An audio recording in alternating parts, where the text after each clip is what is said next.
I think it is inaccurate to characterize Democrats writ large as feeling quote-unquote betrayed. I think Democrats are looking at this bill, and you've already had a whole bunch of them who've said this makes sense. And I think the more they look at it, the more of them are going to say this makes sense.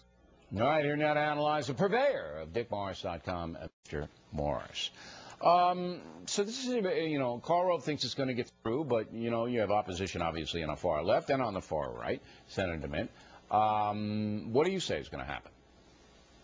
Well, I think it'll pass, but I don't much care, Bill. If it fails, the Republicans can come in on January 2nd and pass whatever they want. And there'll be enough moderate and conservative and terrified Democrats in the Senate to vote with them to pass it.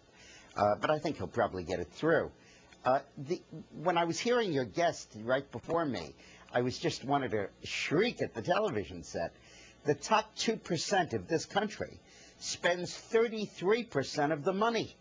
So if you're going to increase taxes on them by 10%, it doesn't take a genius to know that that cuts consumer spending by 3%. But she doesn't care about that. With all due respect to Eric, she cares about jobs for people.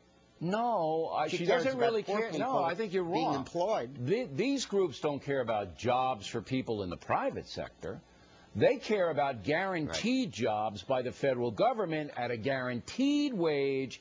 They don't want capitalism. They don't want marketplace-driven economics. Nobody could want that and then say, we want to basically raise taxes on look, if this Obama tax cut compromise goes down, 50% of the tax hikes for everybody will be paid by small businesses. What are they going to do? Pass it along to us, the consumer, and then lay off people. Okay? Now, lay off people. She's got to know Bill, that, but she doesn't care. But, Bill, you have been infected by spin, and I would go to a doctor after this. To call this a compromise. Sometimes I feel like I'm on Radio Free Europe on Fox News. The administration and the establishment want to sell the deal that this is a compromise, akin to that reached between Lee and Grant at Appomattox, or Hirohito. Well, there was no compromise at Appomattox. They just said you're going to surrender, and they were nice to them, but they wasn't a compromise. That's what just happened, Bill.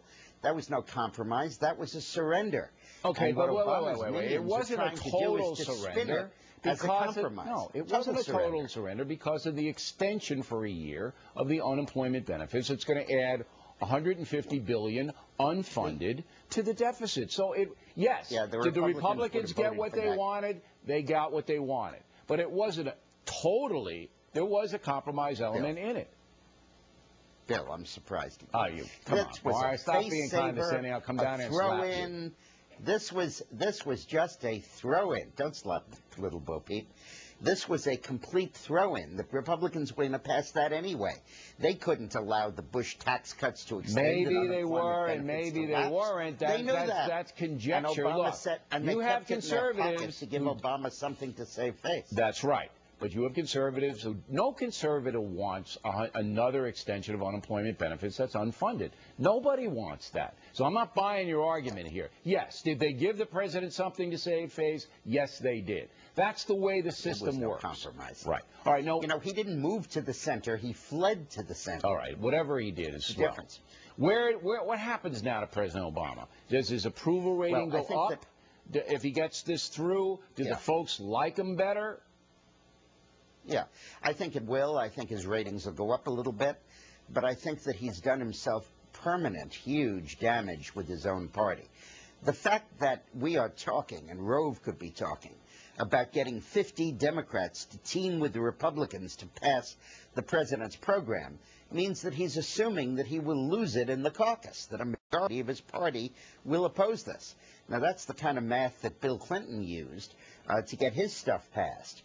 But Obama, who's not Clinton, I think may buy himself a primary fight. I think that the rage you see on the left is going to grow and grow into a primary fight. But the numbers aren't there. I've been through this with you.